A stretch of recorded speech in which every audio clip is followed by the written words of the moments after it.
Hey guys, it's Robsy back with Paperless student. In today's video, we will be looking at Procreate as a note-taking application. If you're new to my channel, welcome. Don't forget to subscribe if you're looking for a solution to go paperless with your studies or your business. And if you're already subscribed, make sure you turn on your notifications so you know when I release a new video.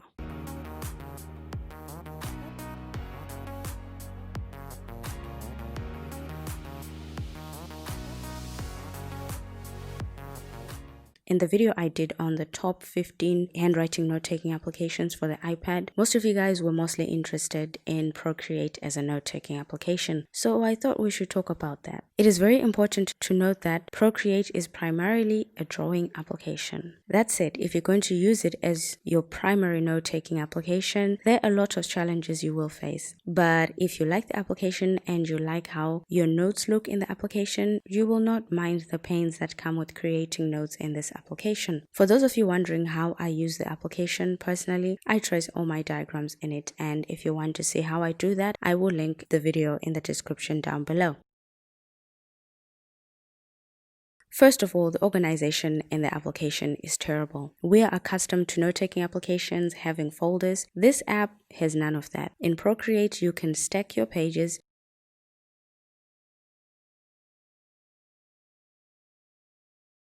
unstack them, and that's pretty much all the organization you get in the application. The app has no auto backup. I'd like to believe that artists treasure their work as much as we treasure our notes. To have such a formidable app like Procreate not supporting auto backup is unheard of amongst note takers. And I'm sure a lot of you guys will definitely not be using Procreate for this one particular reason. But the application has managed to get away with it. I would argue that the application is that good. If you're willing to overlook such an important feature and continue to use the application, then it must be a very good application. Your best shot at backing up this application is backing up your whole iPad. If you have your system backup for the iPad, then that will back up your notes in Procreate as well. You also don't have the option to recover deleted files, so before tapping delete, be absolutely sure that you never want to see that file again. If you do make a mistake and delete something you really need, my deepest sympathies. It's gone forever. The next challenge you will face will be creating paper in the application. The app comes with some templates, and as a general rule, the more pixels you pack into your canvas, the bigger your file and the higher the resolution on your notes. You can easily add your own templates, which have a couple of technical customizations which you need to know. I personally tend to use the screen size. It's easier and it works, but you can really customize and save your own templates. The next thing you'll need to worry about before creating your notes are your inking tools. Because this is a drawing application, it is everything. It took me a while to get my pens looking and feeling how I like. I will have those available for download on Patreon. If you're my patron, you can try out these brushes for free and I hope you like them. Procreate has a lot of inking tools to choose from, and that can be a bit overwhelming, but this is one of the things I really love about the application.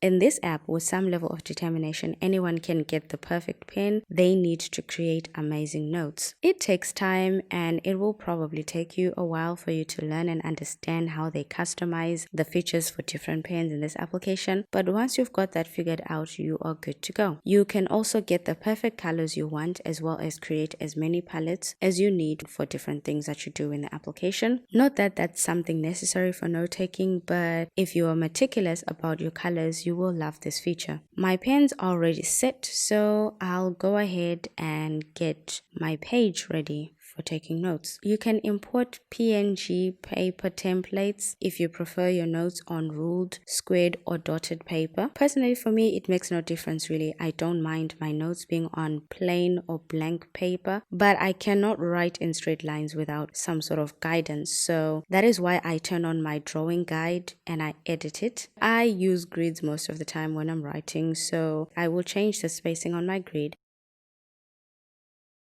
and the color as well.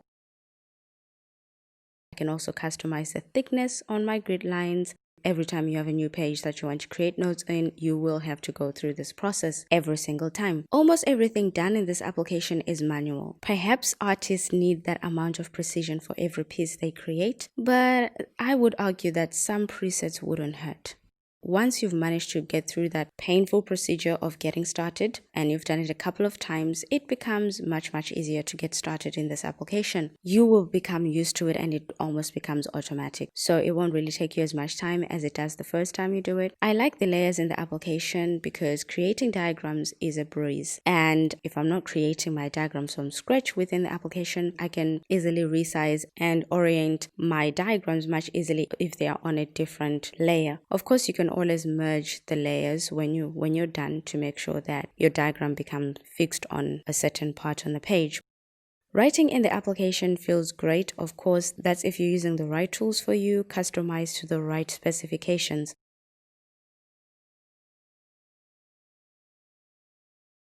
While writing your notes, you can zoom in and out of the page very easily. I wish they could add some percentages on the screen to let you know how much you've zoomed in. Yeah, that could be very useful. You can only open one page at a time. If you want to see what you've written on a previous page, you need to exit the application and go to the home page. This is very limiting for a note taker. This application has no scrolling through your pages at all because it works on one page at a time. You can rotate the page to any orientation you want. Very useful, but rotating the page also means zooming in and out of the page, something I tend to avoid since I can't see how zoomed in my pages are. Procreate exports all kinds of formats for your notes. For us note takers, I think PDF, JPEG, and maybe PNG are the most important. For your PDF, you can select the quality you want for your PDF to have, and I think we can all agree that the best quality is the best option at all times. I am still working on the resolution for my notes. This is just bad, but obviously there is an improvement from the previous page. It's a work in progress. So yeah, this is a very complicated possible note-taking application, but if you manage to crack it, you will be glad you did. So what you guys think about Procreate for note-taking? Is it worth the hassle and the pain? Let me know in the comment section down below. Thank you guys so much for watching. I will see you in the next video.